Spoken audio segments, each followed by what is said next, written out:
Well, here we are heading into the last week of the annual PuSH Festival. For 16 years, this theater event has offered new productions full of curiosity and risk-taking. With us here, James Long and Michael Yamamoto are from Theatre Replacement, and they have just won the biggest theatre prize in Canada. So now they're presenting their play at PuSH this coming February 6th to 8th at Performance Work. Welcome to both of you. So nice to have you here. Thanks for having us. Can we start with the big prize, Michael? Tell us about the Mendelovich Prize. Well, it's an incredible honor and huge recognition, and it's a prize that rotates through different disciplines in theater for mid-career artists. So it goes from writing, playwriting, to designing, to directing. So every 3 years, the directors come up, and this year we were very lucky to win the prize. Well, it's fun, and so now you're taking your work to PuSH. James, tell me about this piece. Yeah, this is a brand new show called Footnote Number 12. We've toured it a little bit. We've been to Norway, a couple places in Norway. We're just in Calgary.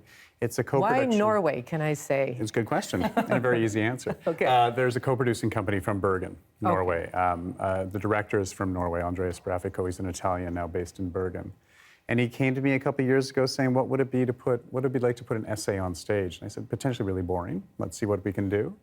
And we looked around, we found a remarkable essay from 2006 about Roger Federer, written by David Foster Wallace. Wow.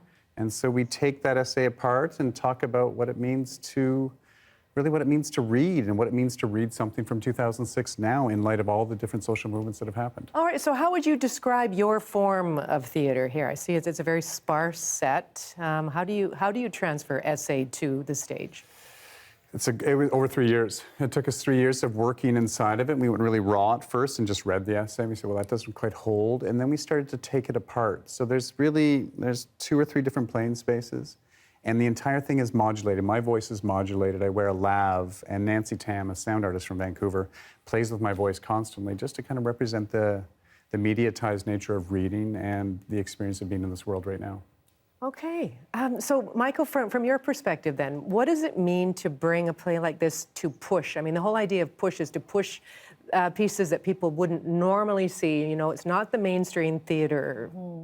I mean, I think it's a great opportunity to bring works that are really trying to change the form of theater, the form of performance, the form of everyone's respective disciplines, and it's a great platform. You know, PuSH really has put Vancouver on the map as a place where international audiences can also come and mingle with the local audiences and see work that's really part of a global conversation of art making. Okay, so audience shows up here. You're talking about a very sparse set. Your first reaction to doing this essay on stage could be kind of slow, could be kind of... What kind of audience experience are you hoping for? You know, we have a book on each seat of the essay, the actual book of essays. Oh. So there's some reading along with it, so you can actually track what we're discussing inside the piece. It's filled with humor. It's filled with wordplay.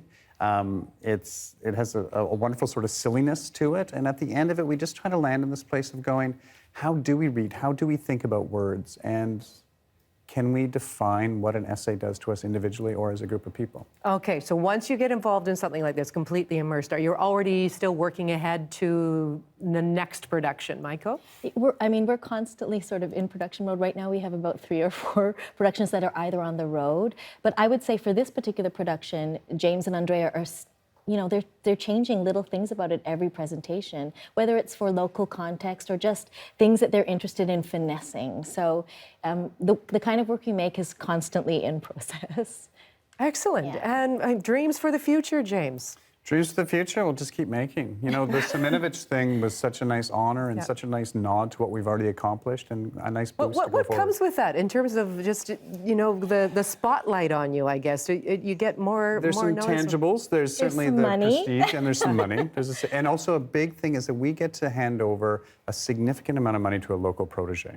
And so we were able to give $25,000 to Connor Wiley, an artist in Vancouver, to spark his much earlier career into where we kind of hope we are right now. It's really about sort of leveling up and asking, what will you do next? You know, and provoking that question. So. And well, that's why I asked you, what will you do next? And apparently many, many things. Yes. We wish you all the success in the world. Thank you so much for coming in. Thanks so much for having us.